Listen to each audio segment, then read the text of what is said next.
started with a routine call on an otherwise unremarkable Thursday afternoon, a hit and run at a busy intersection. This is the kind of thing that happens dozens of times a day in any major suburb.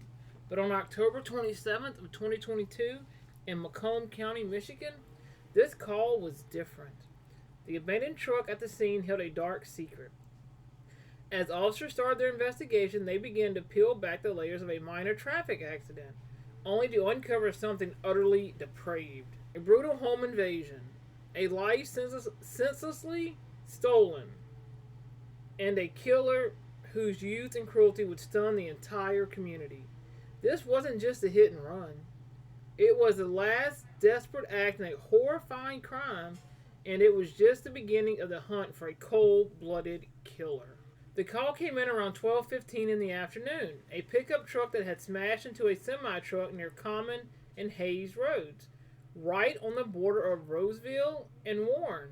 By the time police arrived, the driver of the pickup was long gone, having fled the scene on foot.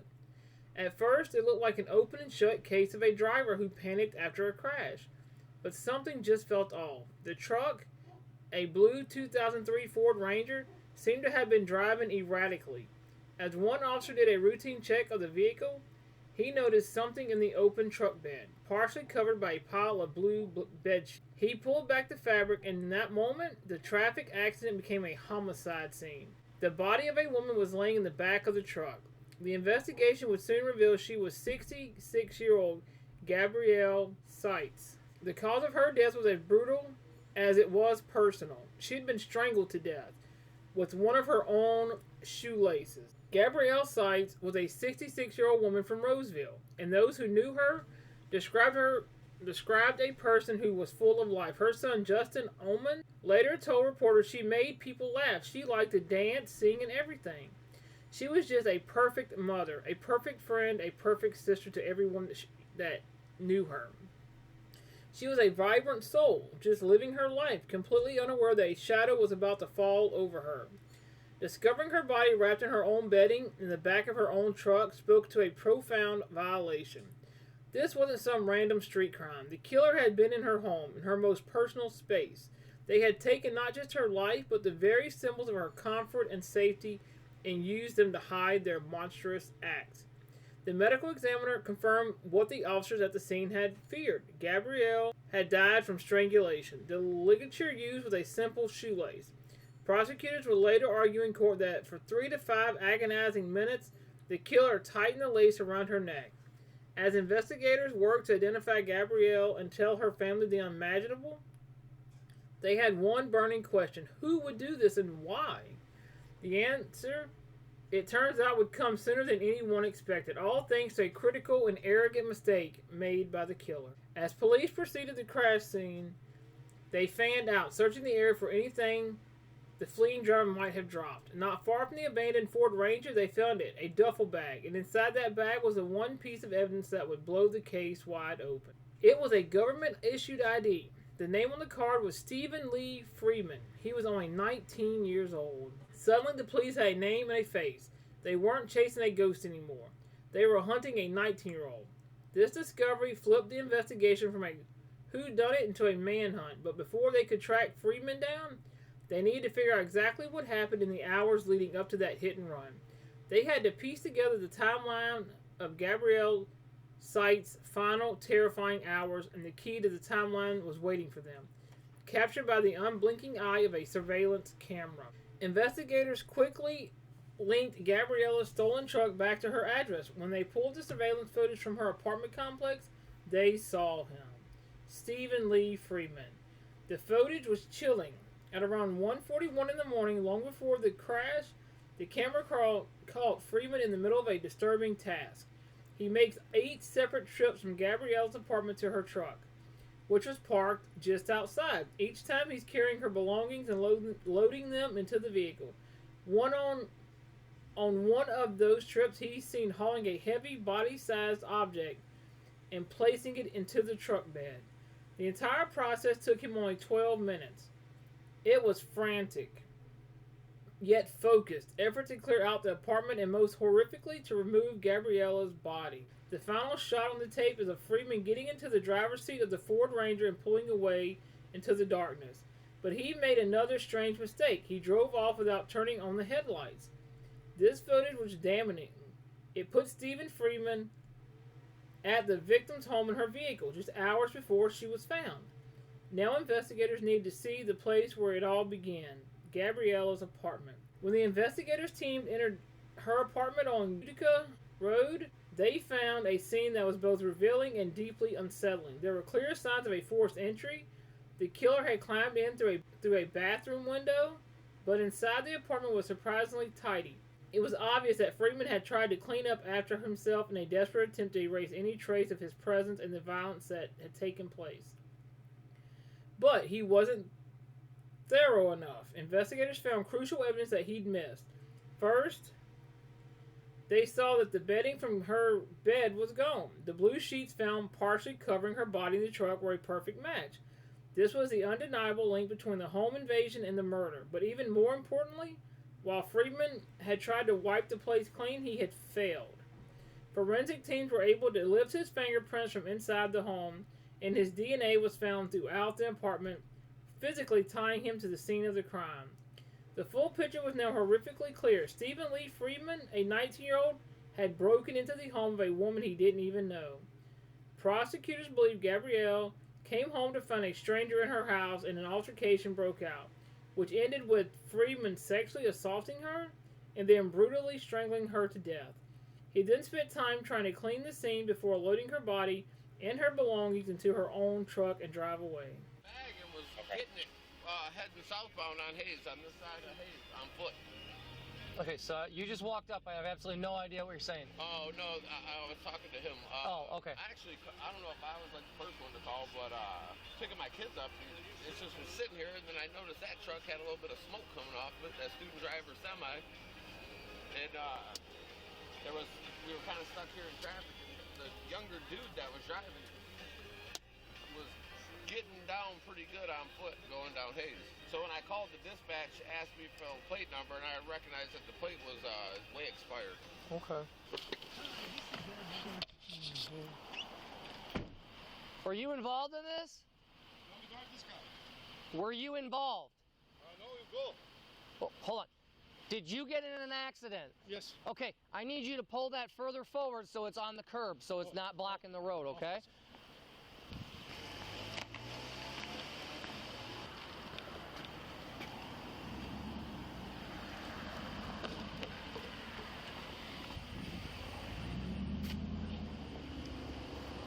What the fuck happened?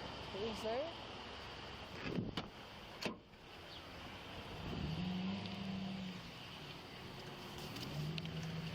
How you doing?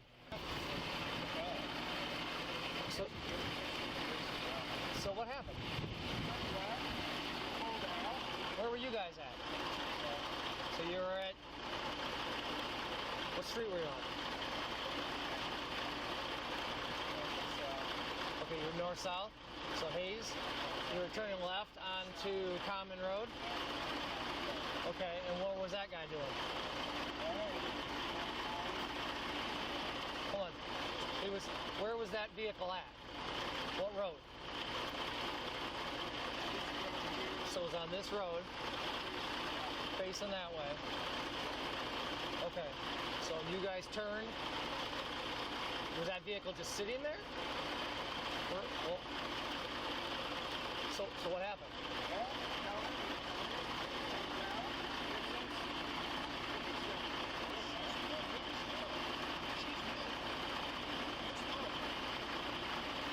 So was she sitting still? All right. What'd the person look like? Can you give me a description? Female? Male or female? I can't see, it's the reflection. Male or female? Female? White or black? I'm not going to be able to see it with the sun.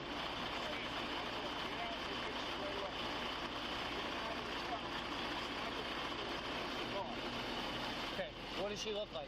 Just look at the picture and just describe her for me. Oh, the door sill is blocking her eye. Oh, All we see is a nose and mouth, a Nike sweatshirt, gray Nike okay. sweatshirt. Is she a white or a black female? White female? Hair color? We can't see it. Bright. Brighten it, because we can't see the picture.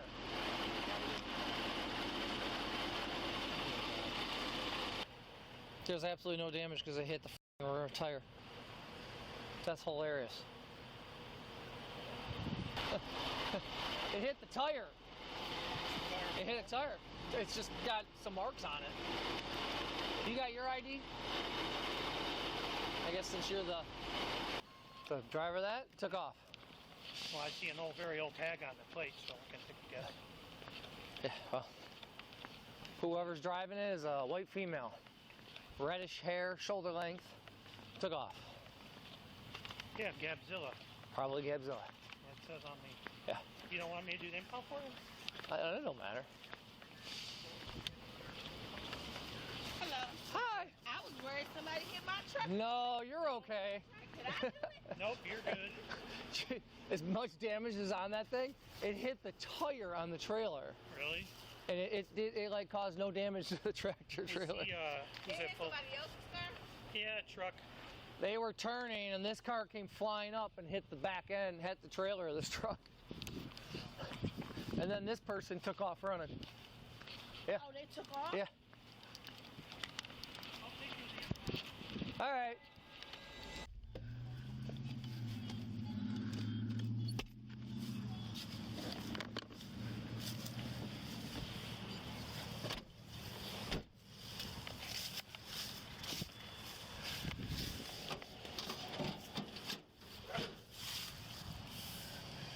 Well, please just not be a dead body or something.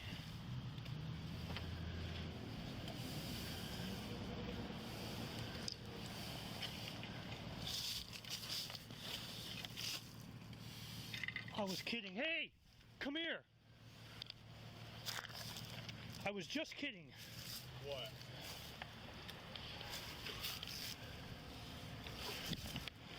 There's someone dead in back. I made the joke, and then I wasn't look.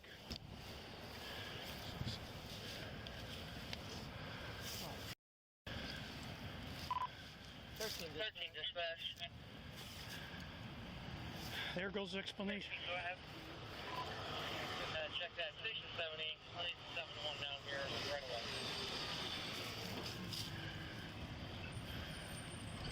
That might be the owner. Calvin and Hayes. I'm not going to touch anything else. Okay, he's letting it grow back. You're gonna wanna you're gonna leave this for right now. Okay, There's someone dead in back. Okay. Yeah, I'm calling my dispatch right now. I gotta shut this road down. Yeah. Shut the whole thing down? Probably. You know what? Hey, it's Lise. This accident. Supposedly a truck made a turn onto Common Road, hit the front of the car. They said it was a white female that took off. We just found a body in the bed of the truck. Yeah. So, no, Chris was doing the impound, so he started searching the bed of the truck for me, and he found a dead body. So, I don't know if you, 7-1's on the way, I don't know if you, okay, I need... Once he started turning, she just pulled right up. Okay. She took off. It's definitely, I need that picture, I need you to screenshot it and try to email it to me. This guy was southbound Hayes with the green light turning onto here. This car came flying up, mid-20s, early to mid-20s. Wow. What color was the shirt? It's right there. I think it's like kind of. You tell me. I didn't look at this yet. Yeah, yellow channel. Silver. It's like this color. Yeah, this Like a gray? This color. Yeah, gray color. Light gray shirt. She had a dead body in the. Fraser to Callahan Command. We've got a couple cars heading that way. Just let us know where you want them. Okay, I'm gonna try to send this. I'm trying to view. We got to brighten this up. We got to. She was last seen here. I got to talk to this lady up over here. She said she saw her too, but there's a video. Last seen? Yeah, see if you can get me a last scene look. He said she run up that way. She ran north. Do you have any idea which way she took off? Yeah, it sounds like north on Hayes. Whoa. Give me. Alright, so If you want, I can send them all to you. Do we need any? Can you give me? So she got out of the car and took off running. I don't know if it was a girl. She had a hood up. Okay. Yeah, it's not gonna hurt if they got anybody My available. friend who We'll was take on some, lunch with me, Warren but Terrace in the to car west. behind me said she booked it down Hayes. That went that way? Yeah. Not that way. That way or Chris, stay down there with your car. Yeah, find out for sure. Okay. What was she wearing? I think it was a white you guys hoodie right at or a Common gray Hayes? hoodie. So light gray. Hey, did you see which way the person ran down Hayes? Was it towards 13?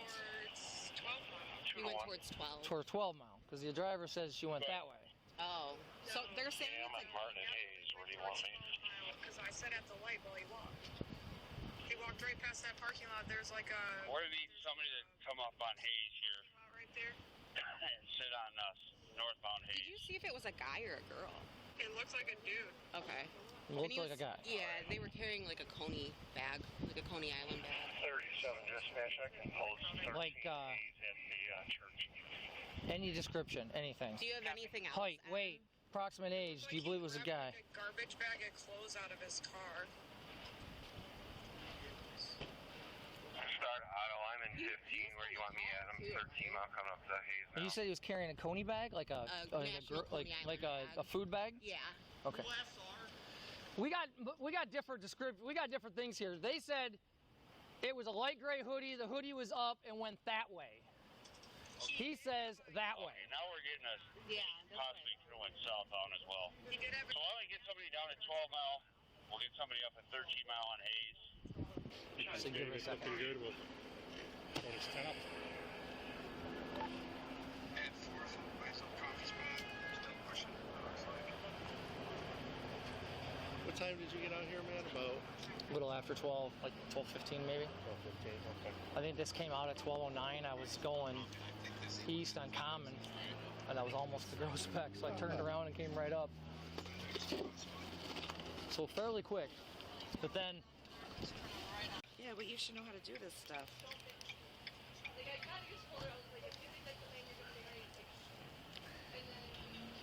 Pretty good, right? Yeah. What's going on here? if you go to, you should be able to do that, and you should be able to email it. Save to your videos later. Holy shit. Holy shit. This just happened.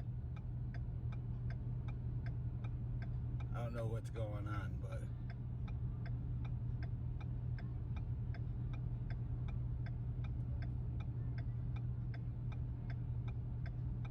whoa.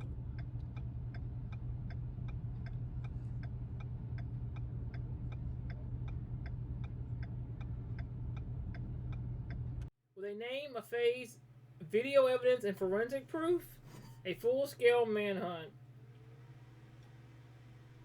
was launched for Stephen Lee Freeman. For 2 days, police across multiple jurisdictions were on high alert, and the public was warned that a dangerous killer was on the loose. The search was intense, but it wasn't long. 2 days after her body was found, authorities got the tip they needed. He was located in Waterford Township, not far from the original crime. He was hiding in a car, and his run from the law was over. The 19-year-old who had invaded a woman's home, stolen her life, was finally in custody. The initial charges were for concealing the death of an individual and receiving a stolen vehicle. But as the evidence mounted and the full scope of the horror became clear, the Macomb County Prosecutor's Office upgraded the charges significantly. Freeman wouldn't just be facing charges for the aftermath. He would be tried for the act itself. What is the news saying about me? Huh? What is the news saying? There's a lot being said right now. Tell me something, dude. I don't even know. Okay, so then I need you to tell me what was going on. Can't until after court, dude. Well, you know, that's what I'm saying, like, but it's a lot being said. Like, they're saying that you were living with her, like that the media turns you into a monster. So I was the one that was defending you in the comments and everything. Neck, dude. Huh? I woke up with her hands around my neck, and that's all I'm saying. There's like no audio right now. At all? Huh? Okay, there it goes. I woke up with her hands around my neck. Okay, you told that to the detectives when they got you? No, bro, I'm waiting to see a lawyer. I still haven't talked to my lawyer. I went to court today and still don't have a lawyer. Stephen Lee Freeman, now 22, stood trial in September of 2025. The case laid out by Assistant Prosecutor Darian Forder was chilling and direct. He painted a picture of a brutal, calculated crime, telling the jury how Freeman broke into Gabriella's home, lay in wait, and then subjected her to an unimaginable horror when she returned to the one place she should have felt safe. For 3 to 5 minutes, Gabriella Seitz had this shoelace around her neck because Stephen Freeman put it there. Forford told the jury 3 to 5 minutes, she died. 3 to 5 minutes, Stephen Freeman killed her. The defense had little to offer against the mountain of evidence. The surveillance video, the DNA, the fingerprints, and the discovery of the body in the truck he was driving all point to one person. After a 2-week trial, the jury deliberated for over 7 hours before returning their verdict. On September 16th of 2025, they found Stephen Lee Freeman guilty on all 6 counts. First-degree premeditated murder, felony murder, first-degree home invasion, second-degree criminal sexual conduct, concealing a death, and receiving stolen property. The story of Gabriella Seitz is a heartbreaking reminder of how quickly a life can be stolen by a senseless act of violence. If you believe in the importance of telling these stories and seeking justice for the victims, please take a moment to subscribe and like this video. Your support helps me continue to shed light on these critical cases. On October 22nd of 2025, Stephen Lee Freeman was sentenced in Michigan. A conviction for first-degree premeditated murder carries a mandatory sentence, life in prison, without the possibility of parole. Justice, in the legal sense, was served. Macomb County Prosecutor Peter stated, today's verdict delivers justice and then justice for the victim and her family. This young man's actions were brutal, deliberate, and have left lasting scars on our community. Freeman's violent spree, which began with a broken window, ended with a hit and run, had led him to the only place he could end up, locked away forever. But the case leaves behind haunting questions. There was no known relationship between Freeman and Gabriella Seitz. The motive appears to have been a simple home invasion that escalated into one of the most brutal crimes the community had ever seen. What causes a 19-year-old with no significant criminal history to commit such a depraved and violent act? Let me know what you think in the comments below, respectfully.